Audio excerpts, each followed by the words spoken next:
السلام علیکم، ایک بار پھر خوش آمدید۔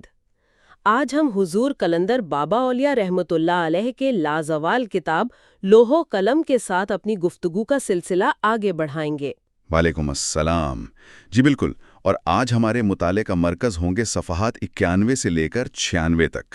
ان صفحات میں میرا خیال ہے بہت ہی اہم اور بنیادی موضوعات زیر بحث آئے ہیں۔ جی ہاں، کافی گہرے نکات ہیں۔ ان میں شامل ہیں نسبت کا بیان، خاص طور پر نسبت علمیہ، پھر نسبت اویسیہ، نسبت سکینہ، نسبت عشق اور نسبت جذب۔ یہ سب نسبتیں ہیں۔ بالکل، اور ان کے ساتھ قرب نوافل اور قرب جذب کا فرق بھی واضح کیا گیا ہے۔ جی، پھر بات آگے بڑھتی ہے یادداشت کی طرف، یعنی اللہ کا ذہنی پروگرام۔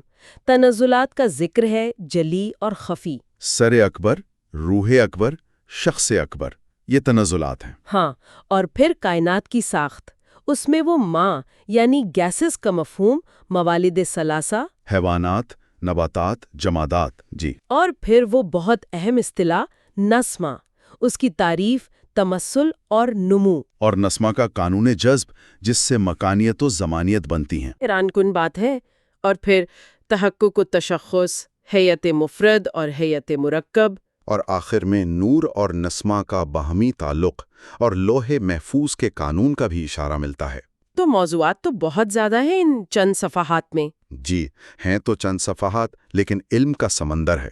ہم کوشش کریں گے کہ ہر نقطے پر بات ہو، کوئی پہلو تشنا نہ رہے۔ ضرور، لیکن اس سے پہلے، جیسا کہ ہمارا معمول ہے، ہم کتاب لوح و قلم کی اہمیت پر تھوڑی سی بات کرتے ہیں تاکہ یہ ہمارے ذہنوں میں راسخ ہو جائے۔ جی، یہ بہت ضروری ہے۔ تو بات یہ ہے کہ حضور قلندر بابا اولیاء رحمۃ اللہ علیہ میں وہ علم جو صدیوں سے علم سینہ کہلاتا تھا، یعنی جو صرف مرشد سے مرید کو سینہ بسینہ منتقل ہوتا تھا۔ جی، ایک خاص ڈسپلک سکسیشن میں۔ بالکل۔ تو اس علم سینہ کو حضور قلندر بابا اولیاء نے حضور نبی اکرم صلی اللہ علیہ وآلہ وسلم کے حکم سے، جو آپ کو نسبت اویسیہ کے ذریعے ملا۔ یہ نسبت اویسیہ کا ذکر بھی آ جائے گا۔ جی ہاں، تو اس حکم کے تحت انہوں نے اس علم کو ایک مربوط منظم سائنس کے طور پر اس کتاب لوح و قلم میں پیش کر دیا۔ آپ صحیح کہہ رہی ہیں، انہوں نے روحانیت کو ایک طرح سے آپ کہہ سکتے ہیں ایک روحانی سائنس بنا دیا۔ پہلے یہ علم صرف اہل سینہ تک محدود تھا۔ صحیح۔ اب یہ کتابی شکل میں لوح و قلم کی صورت میں ہر ایک کے لیے موجود ہے۔ کوئی بھی اسے پڑھے، اسے آزمائے، اپنی صلاحیتوں کو نکھارے اور اپنی تخلیق کا مقصد پائے۔ بالکل، اپنی تخلیق کے حقیقی مقصد کو پالے۔ یہ اس کتاب کا بڑا مقصد ہے۔ بہت خوب۔ اچھا، ایک اور بات، جو احباب آج پہلی بار ہمارے ساتھ شامل ہوئے ہیں، ہو سکتا ہے کچھ باتیں، کچھ اصطلاحات انہیں مشکل لگیں۔ جی، یہ ممکن ہے۔ تو ان سے گزارش ہے کہ وہ لوح و قلم کے مطالعے کے اس سلسلے کو ہماری پچھلی نشستوں کو شروع سے سنیں، تو چیزیں زیادہ آسانی سے سمجھ آئیں گی۔ بہت مناسب بات کہی آپ نے، کیونکہ یہ علم بتدریج کھلتا ہے۔ جی بالکل۔ تو آئیے اب صفحہ 91 سے باقاعدہ آغاز کرتے ہیں، نسبتوں کا بیان۔ جی، کتاب شروع ہوتی ہے اس بات سے کہ تبا تابعین کے بعد کے زمانے میں کچھ اولیاء کرام نے اللہ تک پہنچنے کے لیے خاص طور پر قرب نوافل کے راستے میں نئی راہیں نکالیں۔ نئی راہیں کس طرح کی؟ انہوں نے خاص طور پر اللہ کی صفات کو جاننے اور ان میں غور و فکر کرنے پر بہت زور دیا۔ ایک علمی لگن، ایک علمی جستجو پیدا کی۔ اچھا، یعنی علم کے ذریعے قرب حاصل کرنے کی کوشش۔ بالکل، اسی علمی ربط، اسی علمی تعلق، یعنی اللہ کی صفات کو جاننے اور ذات کو سمجھنے کی ان کوششوں اور قدروں کو نسبت علمیہ کا نام دیا گیا۔ کون بزرگوں کا نام آتا ہے اس حوالے سے؟ کتاب میں مثال دی گئی ہے امام شہاب الدین سہروردی رحمۃ اللہ علیہ کی اور خواجہ معین الدین چشتی اجمیری رحمۃ اللہ علیہ کی۔ اور یہ واضح کیا گیا کہ یہ راستہ قرب نوافل کا ہے؟ جی ہاں، یہ قرب نوافل ہے، یعنی اضافی عبادات، علمی ریاضتیں، غور و فکر۔ یہ راستہ قرب جذب سے الگ ہے۔ تو پھر یہ قرب جذب کیا ہے؟ ان دونوں میں فرق کیا ہوا؟ دیکھیے، قرب نوافل میں بندہ اپنی کوشش، اپنی عبادت، اپنے علم سے آگے بڑھتا ہے، جبکہ قرب جذب میں اللہ کی طرف سے ایک کھینچاؤ ہوتا ہے۔ ایک کھچاؤ ہوتا ہے؟ اچھا، بندہ گویا اپنی کوشش سے زیادہ اللہ کی محبت اور کشش میں کھینچا چلا جاتا ہے۔ اس میں ذات باری تعالیٰ کا غلبہ ہوتا ہے۔ تو کیا اس دور میں جب نسبت علمیہ پر زور تھا، قرب جذب پر کام نہیں ہوا؟ کتاب کہتی ہے کہ اس دور میں زیادہ تر توجہ نسبت علمیہ پر رہی، قرب جذب کی راہ سے لوگ نسبتاً کم روشناس ہوئے۔ البتہ دو نام خاص طور پر ملتے ہیں جنہیں نسبت جذب سے خاص تعلق تھا۔ حضرت خواجہ بہاؤالدین نقشبند بخاری رحمۃ اللہ علیہ، نقشبندی سلسلے کے بانی۔ جی، اور دوسرے قطب الاقطاب حضرت غوث العظم شیخ عبد القادر جیلانی رحمۃ اللہ علیہ۔ سبحان اللہ، تو یہ دو مختلف راستے ہو گئے۔ جی، قرب کے دو مختلف انداز یا ذائقے کہہ لیں۔ ٹھیک، اب اگلی نسبت صفحہ 91 کے آخر اور 92 کے شروع میں، نسبت اویسیہ۔ اس کی مثال تو مجھے بہت دلچسپ لگی۔ جی، وہ چشمے والی مثال۔ ہاں، جیسے کوئی چشمہ اچانک پھوٹے، کچھ دور بہے، پھر زمین میں جذب ہو جائے، اور پھر کہیں اور کسی دوسری جگہ ایک فوارے کی طرح ابل پڑے۔ واہ، اس مثال سے کیا سمجھانا مقصود ہے؟ یہ مثال اس نسبت کے غیر معمولی، غیر روایتی اور مخفی انداز کو ظاہر کرتی ہے۔ نسبت اویسیہ کا فیض اکثر ظاہری مرشد یا سلسلے کے بغیر پہنچتا ہے۔ بغیر ظاہری وسیلے کے؟ کیسے؟ یہ فیض یا تو براہ راست ملائے اعلیٰ سے آتا ہے، یا انبیاء کرام کی ارواح مقدسہ سے، یا پھر پہلے گزرے ہوئے صاحب قرب اولیاء، خاص طور پر صاحبان قرب فرائض، ان کی روحوں سے مخفی طور پر منتقل ہوتا ہے۔ اچھا، یعنی ایک پوشیدہ روحانی رابطہ۔ بالکل، اور اس کا نام حضرت اویس کرنی رضی اللہ عنہ کے نسبت سے ہے۔ ان کی کیا خاص بات تھی؟ وہ تو ظاہری طور پر حضور صلی اللہ علیہ وآلہ وسلم سے نہیں مل سکے تھے۔ آپ صحیح کہہ رہی ہیں۔ حضرت اویس کرنی یمن میں تھے، اپنی والدہ کی خدمت میں مشغول تھے۔ اس وجہ سے مدینہ آ کر حضور اکرم صلی اللہ علیہ وآلہ وسلم سے ظاہری ملاقات نہ کر سکے، لیکن ان کا عشق اور روحانی تعلق اتنا کمال کا تھا کہ انہیں وہیں یمن میں بغیر ظاہری ملاقات کے براہ راست حضور سے روحانی فیض اور تربیت ملتی رہی۔ اللہ اکبر، یعنی ظاہری ملاقات شرط نہیں ہے۔ نسبت اویسیہ میں نہیں، یہ اسی طرح کے براہ راست غائبانہ روحانی تعلق اور فیض کی نشاندہی کرتی ہے۔ بہت خوب۔ اس کے بعد صفحے 92 پر نسبت سکینہ کا ذکر ہے۔ کہا گیا ہے کہ یہ 3 نسبتوں کا مجموعہ ہے۔ جی ہاں، جذب، پھر عشق اور پھر سکینہ، ان تینوں کا امتزاج۔ یہ نسبت کن لوگوں کو حاصل تھی؟ کتاب کے مطابق یہ نسبت اکثر صحابہ کرام رضوان اللہ علیہم اجمعین کو حاصل تھی۔ اچھا۔ اس کی بنیاد ہے حضور اکرم صلی اللہ علیہ وآلہ وسلم کی ذات مبارکہ سے شدید والانہ محبت اور عقیدت۔ تو محبت سے سکینہ کیسے حاصل ہوتا ہے؟ دیکھیں، جب صحابہ کرام حضور صلی اللہ علیہ وآلہ وسلم کی صحبت میں ہوتے، آپ کو دیکھتے، آپ کی باتیں سنتے، تو اس محبت کے وسیلے سے انہیں نور نبوت سے براہ راست فیض ملتا۔ اس نور کے اثر سے ان کے دلوں پر ایک خاص کیفیت طاری ہوتی تھی، اطمینان، ٹھہراؤ، گہرا سکون۔ اسی کیفیت کو سکینہ کہا گیا ہے، جس کا ذکر قرآن میں بھی ہے۔ تو یہ محبت، پھر اس محبت میں ایک طرح کا جذب، اور پھر اس کے نتیجے میں وہ سکون۔ بالکل، محبت، جذب اور سکون کا ایک حسین امتزاج ہے نسبت سکینہ۔ سمجھ آ گیا۔ اب آگے بڑھتے ہیں نسبت عشق کی طرف۔ یہ صفحہ 92 اور 93 پر ہے۔ یہ کیسے پیدا ہوتی ہے؟ اس کی ابتدا بہت دلچسپ ہے۔ کتاب کہتی ہے کہ جب انسان اللہ کی نعمتوں، اس کے احسانات، کائنات میں اس کی نشانیوں پر غور کرتا ہے، جی، تو لازماً اس کے دل میں شکر گزاری اور ممنونیت کے جذبات پیدا ہوتے ہیں۔ اللہ کی عظمت کا احساس بڑھتا ہے۔ یہاں سے پھر کیا ہوتا ہے؟ جی، یہیں سے اسی شکر گزاری اور عظمت کے احساس سے نسبت عشق کا بیج پڑتا ہے۔ اس کیفیت میں اللہ کے نور کے تمثلات، یعنی اس کی تجلیات کی ہلکی ہلکی جھلکیاں بار بار اس انسان کی طبیعت میں، اس کے باطن میں موجن ہوتی ہیں۔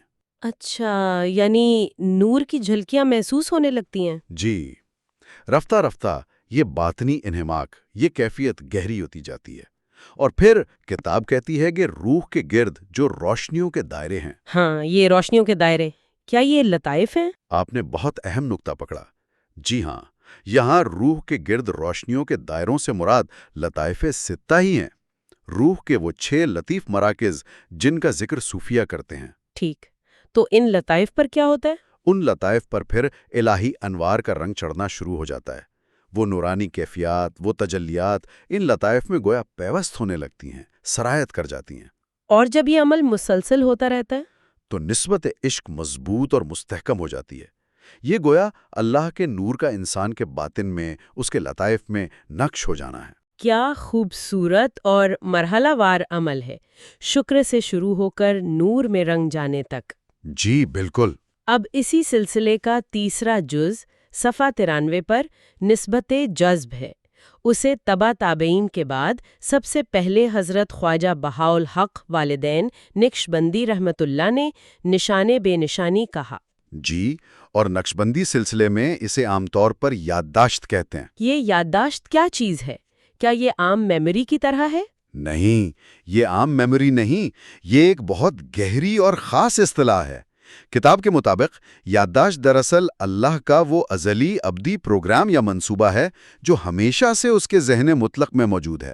کائنات کا پورا نقشہ، تمام حقائق، یعنی اللہ کا علم ازلی؟ ایک طرح سے جی، وہ ازلی انوار، وہ نقوش جو کائنات کی بنیاد ہیں۔ تو جب عارف کا ذہن، اس کی توجہ اس ازلی پروگرام، ان انوار اور نقوش کی طرف پوری طرح مبذول ہو جاتی ہے تو کیا ہوتا ہے؟ تو یہ نقوش اس کے قلب میں، اس کے باطن میں گردش کرنے لگتے ہیں۔ اس کا نتیجہ یہ ہوتا ہے کہ اس پر وحدت کا تصور غالب آ جاتا ہے۔ وحدت یعنی توحید؟ توحید سے بھی گہری کیفیت۔ اسے ہر چیز میں، ہر طرف صرف اللہ ہی اللہ نظر آنے لگتا ہے۔ کتاب میں ہوا کا لفظ استعمال ہوا ہے، یعنی ہر طرف بس وہی ہے کا احساس چھا جاتا ہے۔ کثرت میں وحدت نظر آنے لگتی ہے۔ اللہ، یہ تو بہت اونچی کیفیت ہے۔ جی ہاں، اور جب یہ نسبت، یہ یادداشت کی کیفیت اتنی شدید ہو جائے کہ اس کی شعائیں عارف کی روح پر پوری طرح حاوی ہو جائیں تو عارف خود کو مکمل طور پر ان شعاؤں، ان انوار کے سپرد کر دیتا ہے۔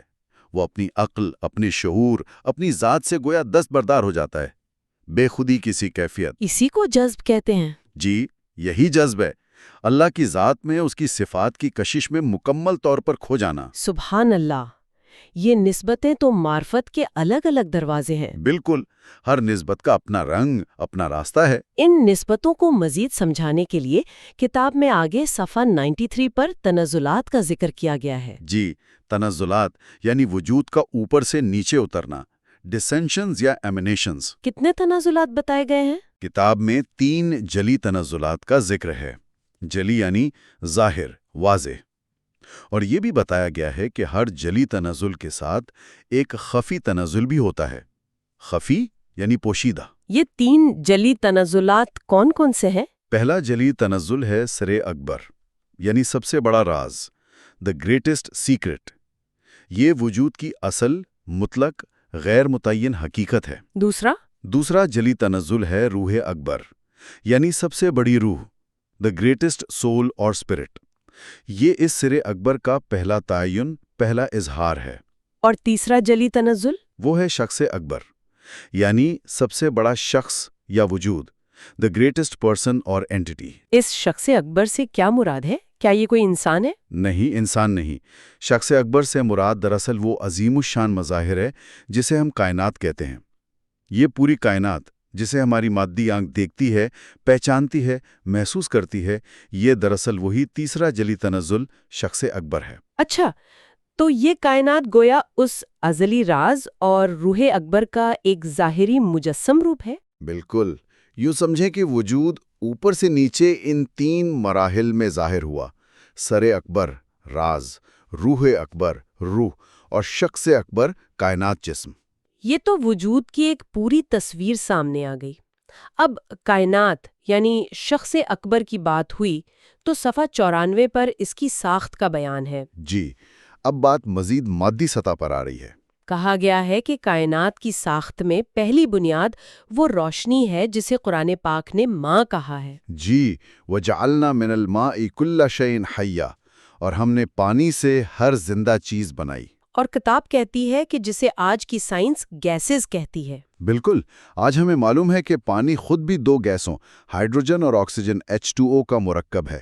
کتاب اشارہ دے رہی ہے کہ کائنات کی بنیادی اینٹیں یہی لطیف روشنیاں یا گیسیں ہیں۔ ان گیسوں سے پھر آگے کیا بنتا ہے؟ پھر ان گیسوں کے مختلف تناسب میں ملنے سے مختلف مرکبات وجود میں آتے ہیں۔ مثال کے طور پر پارے کا ذکر ہے جو روشنی کو منعکس کرتا ہے، اور انہی مرکبات سے رفتہ رفتہ مادی اجسام بنتے ہیں۔ کون سے مادی اجسام؟ وہ جنہیں موالید ثلاثہ، کہا جاتا ہے۔ موالد ثلاثہ یہ کیا ہے؟ ثلاثہ یعنی 3 اور موالد یعنی پیدا ہونے والے۔ یہ کائنات میں پائی جانے والی مخلوقات کی 3 بنیادی اقسام ہیں: حیوانات، نباتات اور جمادات۔ یعنی تمام جاندار پودے اور بے جان اشیاء جیسے پتھر، دھاتیں وغیرہ؟ جی ہاں، کائنات کی تمام مادی اشیاء اور مخلوقات ان 3 دائروں میں آ جاتی ہیں، اور ان سب کی بنیاد وہی ماں یعنی گیسیں ہیں۔ یہ تو بہت بنیادی بات ہو گئی۔ اب آتی ہے وہ اصطلاح جس کا مجھے بہت انتظار تھا، نسمہ۔ صفحہ 94 اور 95 پر اس کی کافی تفصیل ہے۔ جی، نسمہ تصوف کی ایک نہایت اہم اور بنیادی اصطلاح ہے، سمجھنا بہت ضروری ہے۔ کتاب کہتی ہے کہ تصوف میں ہر گیس کی ابتدائی شکل یا وجود کی ابتدا کرنے والی حرکت، اس کی بنیادی شعاؤں کے مجموعے کو نسمہ کہا گیا ہے۔ یہ کیا ہے؟ کیا یہ کوئی پارٹیکل ہے یا انرجی؟ یہ پارٹیکل یا انرجی سے بھی زیادہ لطیف چیز ہے۔ یوں سمجھیں کہ یہ کائنات کا بنیادی غیر مرئی ڈھانچہ ہے۔ کتاب اسے ایسی لطیف باریک لکیروں سے تعبیر کرتی ہے جو پورے خلا میں پھیلی ہوئی ہیں۔ لکیریں؟ کیسی لکیریں؟ ایسی لکیریں جو نہ تو ایک دوسرے سے بالکل جڑی ہوئی ہیں، نہ ہی ایک دوسرے سے دور ہیں، وہ بس موجود ہیں، ایک غیر مرئی جال کی طرح۔ اور انہیں دیکھا نہیں جا سکتا؟ مادی آنکھ سے نہیں۔ کتاب کہتی ہے کہ انہیں صرف روح کی نگاہ یعنی باطنی بصیرت ہی دیکھ سکتی ہے۔ ان لکیروں کو تمثل بھی کہا گیا ہے۔ یہ کیا مطلب ہوا؟ تمثل، نمود، نمو۔ جی، ان الفاظ کو سمجھنا ضروری ہے۔ تمثل کا مطلب ہے کسی چیز کا آئیڈیل فارم، اس کا بنیادی خاکہ یا نقشہ، بلو پرنٹ کہہ لیں۔ ٹھیک۔ نمود کا مطلب ہے اس خاکے کا ظاہر ہونا، بننا، وجود میں آنا، مینیفیسٹیشن۔ اور نمو؟ نمو کا مطلب ہے بڑھوتری، نشوونما، گروتھ اینڈ ڈیولپمنٹ۔ تو نسمہ کیا کرتا ہے؟ نسمہ وہ غیر مرئی بنیاد ہے جس پر تمام چیزوں کے خاکے تمثیل بنتے ہیں، ظاہر ہوتے ہیں، نمود، اور پھر نشو نما پاتے ہیں، نمو۔ وہ خود نظر نہیں آتا، لیکن کائنات کی ہر بننے والی اور بڑھنے والی چیز اسی نسمہ کی بنیاد پر قائم ہے۔ اس کی کوئی مثال دی گئی ہے؟ جی، بجلی کی مثال دی ہے۔ جیسے بجلی کے تار میں کرنٹ ہمیں نظر نہیں آتا، لیکن بلب جلتا ہے، پنکھا چلتا ہے۔ بالکل، یا اگر کہیں شارٹ سرکٹ ہو تو چنگاری نکلتی ہے، جو اس غیر مرئی کرنٹ کی موجودگی کا ثبوت ہے۔ اسی طرح نسمہ خود نظر نہیں آتا، مگر کائنات کی ہر شکل، ہر وجود اس کی کارفرمائی کا پتہ دیتا ہے۔ یہ نسمہ کی لکیریں کام کیسے کرتی ہیں؟ صفحہ 95 پر گراف پیپر کی مثال ہے۔ جی، یہ مثال نسمہ کے فنکشن کو سمجھنے میں بہت مدد دیتی ہے۔ کیسے؟ جیسے گراف پیپر پر بنی ہوئی باریک لکیروں کے خانے ہوتے ہیں۔ جی، وہ ایکس ایکسس اور وائی ایکسس والے خانے۔ ہاں، وہ خانے خود تصویر نہیں ہوتے، لیکن کوئی بھی تصویر یا نقشہ بنانے کے لیے وہ بنیاد فراہم کرتے ہیں۔ پیمائش، تناسب، جگہ کا تعین، سب ان خانوں کی مدد سے ہوتا ہے۔ صحیح۔ اسی طرح نسمہ کی یہ غیر مرئی لکیریں یا بیرنگ شعائیں، جو اصل میں مختلف قسم کی حرکات ہیں، تمام مادی اجسام کی ساخت، ان کی شکل و صورت، ان کے خد و خال بنانے کی اصل بنیاد ہیں۔ انہی لکیروں کی ضرب و تقسیم سے۔ ضرب و تقسیم سے کیا مراد ہے؟ ضرب یعنی ان لکیروں کا ایک جگہ جمع ہونا، مرکز ہونا، اور تقسیم یعنی ان کا پھیلنا یا بکھرنا۔ تو ان کے مختلف طریقوں سے جمع ہونے اور پھیلنے سے موالد ثلاثہ کی مختلف شکلیں، ہیئتیں اور ان کے نقوش بنتے ہیں۔ یہ تو بہت ہی عجیب بات ہے کہ محض لکیروں یا حرکات کے جمع ہونے سے ٹھوس چیزیں بن جائیں۔ رنگ کیسے بنتا ہے؟ کشش کیسے پیدا ہوتی ہے؟ یہ نسمہ کے قانون کی گہرائی ہے۔ کتاب کے مطابق ان لکیروں یا حرکات کا جتنا زیادہ اجتماع ہوتا ہے، جتنی زیادہ یہ ایک نقطے پر مرتکز ہوتی ہیں، اتنا ہی زیادہ ٹھوس پن یا حسیت کا احساس پیدا ہوتا ہے۔ یعنی لطیف حرکات جمع ہو کر ٹھوس بن جاتی ہیں؟ جی، ان کا اجتماع ٹھوس ہونے کا تاثر دیتا ہے، اور اسی اجتماعیت کے مختلف پیٹرنز اور ارتعاش سے رنگ اور کشش ثقل یعنی گریوٹی جیسی خصوصیات بھی جنم لیتی ہیں۔ اللہ اکبر! یہ تو بالکل ہی مختلف تصویر ہے کائنات کی۔ اور سب سے حیران کن بات جو آگے آ رہی ہے وہ مکان و زمانی یعنی اسپیس اور ٹائم کا بننا ہے، وہ بھی نسمہ سے۔ جی ہاں، یہ نسمہ کے قانون کا شاید سب سے بنیادی اور حیرت انگیز پہلو ہے۔ وہ کیسے بنتے ہیں؟ کتاب بتاتی ہے کہ نسمہ کی ان لکیروں یا حرکات کا اجتماع، ان کا پھیلاؤ، ان کا ایک دوسرے سے فاصلہ، یہ چیز مکانیت یعنی اسپیس تخلیق کرتی ہے۔ اچھا، پھیلاؤ سے جگہ بنتی ہے۔ اور انہی لکیروں کی حرکت، ان کی گردش، ان کا تسلسل، یہ چیز زمانیت یعنی ٹائم کو جنم دیتی ہے۔ حرکت سے وقت؟ جی، حرکت سے تبدیلی آتی ہے، اور تبدیلی کو ناپنے کے لیے وقت کا تصور آتا ہے۔ اسی زمانیت سے وقفہ یعنی ڈیوریشن پیدا ہوتا ہے۔ گویا سپیس اور ٹائم، کائنات کی یہ دو بنیادی ڈائمنشنز بھی خود مختار نہیں ہیں، بلکہ وہ نسمہ کی حرکات کے ہی دو مختلف پہلو ہیں۔ سبحان اللہ، دماغ گھوم گیا یہ سن کر۔ اس پورے نظام کو کیا نام دیا گیا ہے؟ اس سارے قانون کو کہ کس طرح نسمہ کی لکیریں جمع ہو کر، حرکت کر کے کائنات کی ہر شے بشمول مکان و زمان بناتی ہیں، اسے قانون نسمہ کا جذب کہا گیا ہے۔ نسمہ کا جذب یعنی نسمہ، جو کہ اصل میں ذہن الہی کی بے رنگ شعائیں یا حرکات ہیں، اپنی ضرورت اور تقاضے کے تحت خود کو جذب کرتا ہے، خود کو سمیٹتا ہے، اور کسی ممکن پاسبل چیز کی شکل اختیار کر لیتا ہے۔ یہ ممکن کیا ہے؟ ممکن وہ چیز ہے جو بن سکتی ہے، جس کا وجود میں آنا ممکن ہے۔ جب نسمہ کسی ممکنہ شے کی شکل اختیار کر لیتا ہے اور وہ شکل اتنی مکمل ہو جاتی ہے کہ اسے مادی آنکھ دیکھ سکے، تو اس مادی شکل و صورت کو تشخص کہتے ہیں۔ صفحہ 96 پر یہ اصطلاح ہے۔ تشخص یعنی آئیڈینٹیفیکیشن یا انڈیویجویشن، کسی چیز کا متعین ہو جانا، پہچانا جانا، بالکل۔ اس کی ایک انفرادی الگ پہچان قائم ہو جانا، یہ مادی وجود ہے۔ اور تشخص سے پہلے کیا ہوتا ہے؟ جو اس تشخص کی بنیاد بنتا ہے، اسے تحقق یعنی ریئلائزیشن، ویریفیکیشن یا تمثل یعنی آئیڈیل فارم، پیٹرن کہتے ہیں۔ اچھا، تو تحقق پہلے ہے، تشخص بعد میں؟ جی، تحقق گویا وہ آئیڈیا ہے، وہ غیر مرئی نقشہ ہے جو نسمہ میں موجود ہے، اور تشخص اس نقشے کا مادی دنیا میں ظاہر ہو جانا ہے۔ اسی سے ملتی جلتی دو اور اصطلاحات بھی ہیں اسی صفحے پر، ہیئت مفرد اور ہیئت مرکب۔ کیا یہ وہی تحقق اور تشخص ہے؟ آپ صحیح کہہ رہی ہیں، یہ انہی دو کیفیات کو بیان کرنے کا ایک اور طریقہ ہے۔ ہیئت کا مطلب ہے شکل، صورت، فارم۔ تو ہیئت مفرد کیا ہوئی؟ نسمہ کی وہ غیر مری شکل، وہ بنیادی خاکہ، وہ تمثل جسے صرف روح کی آنکھ یا باطنی بصیرت دیکھ سکتی ہے، وہ ہیئت مفرد، سمپل سنگولر فارم ہے۔ یہی تحقق ہے، یہ ابتدائی، لطیف، غیر مادی حالت ہے۔ اور ہیئت مرکب؟ اور نسمہ کی وہ شکل جسے مادی آنکھ دیکھ سکتی ہے، یعنی ٹھوس جسم جو مختلف اجزاء سے مل کر بنا ہے، وہ ہیئت مرکب، کمپاؤنڈ کمپلیکس فارم ہے۔ یہی تشخص یا جسم ہے۔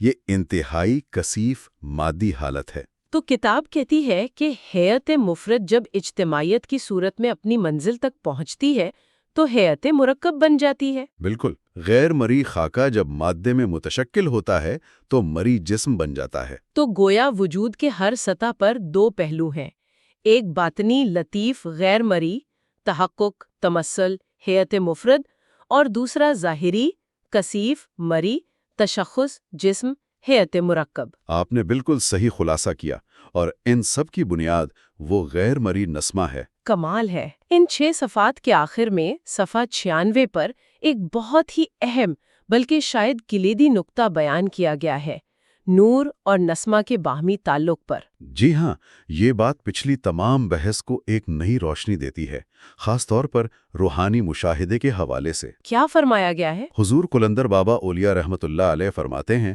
نسمہ وہ مخفی روشنی ہے جس کو نور کی روشنیوں میں دیکھا جا سکتا ہے۔ نسمہ بھی روشنی ہے لیکن مخفی؟ جی، نسمہ خود بھی ایک قسم کی لطیف، بے رنگ، پوشیدہ روشنی یا حرکت ہے۔ اسے عام حواس یا عام روشنی میں نہیں دیکھا جا سکتا۔ اسے دیکھنے کے لیے ایک اور اعلیٰ قسم کی روشنی درکار ہے جسے نور کہا گیا ہے۔ اور نور کیا ہے؟ کیا وہ عام روشنی ہے؟ نہیں، نور بھی عام روشنی نہیں ہے۔ آگے وضاحت فرمائی، اور نور وہ مخفی روشنی ہے جو خود بھی نظر آتی ہے اور دوسری مخفی روشنیوں مثلا نسمہ کو بھی دکھاتی ہے۔ اچھا، یہ فرق بہت اہم ہے۔ بہت زیادہ۔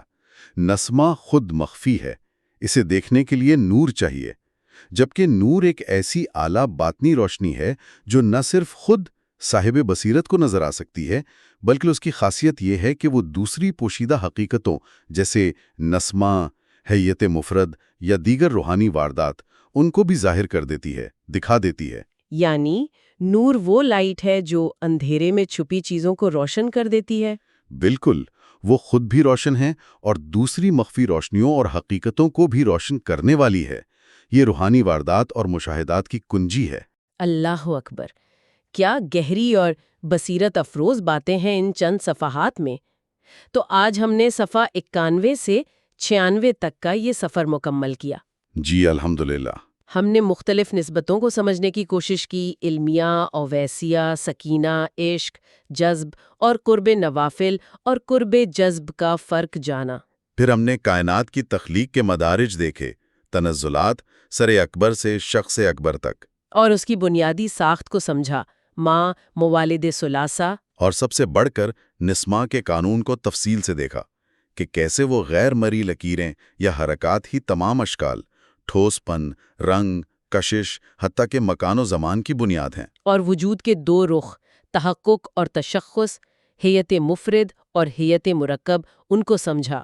اور آخر میں نور اور نسما کا وہ لطیف تعلق جو باطنی مشاہدے کی کلید ہے۔ جی، کہ اصل حقیقت کو دیکھنے کے لیے نور کی آنکھ چاہیے۔ واقعی آج کی گفتگو بہت معلومات افزا اور سوچ کو مہمیز دینے والی تھی۔ اب سامعین کے لیے ہماری وہ چھوٹی سی تجویز۔ جی، وہ انعام والی بات۔ اگر آج کی یہ نشست آپ کے لیے مفید رہی، اگر آپ کو ان گہرے نکات کو سمجھنے میں کچھ آسانی ہوئی، تو اس سیکھنے کے عمل کو مثبت طور پر مزید تقویت دینے کے لیے خود کو ایک چھوٹا سا تحفہ ضرور دیجیے گا۔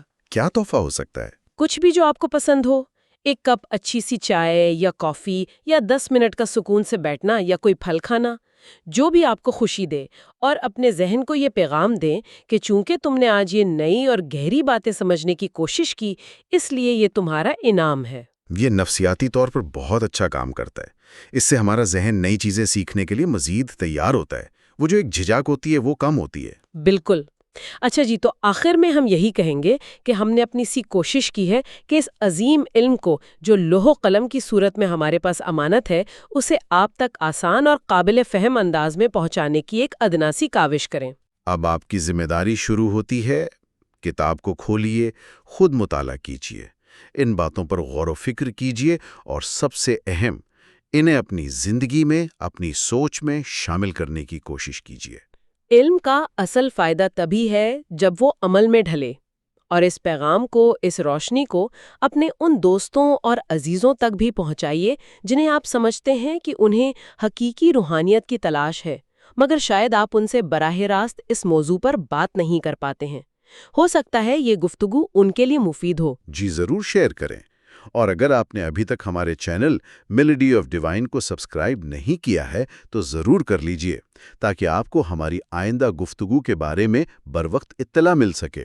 اور اگر آپ کو آج کی گفتگو پسند آئی تو اسے لائک کیجیے گا، اور نیچے کامنٹ سیکشن میں ہمیں ضرور بتائیے کہ آج آپ نے کیا نیا سیکھا، کون سا نقطہ آپ کو سب سے زیادہ اہم لگا، یا اگر آپ کا کوئی سوال ہے، ہمیں آپ کے تاثرات کا انتظار رہے گا۔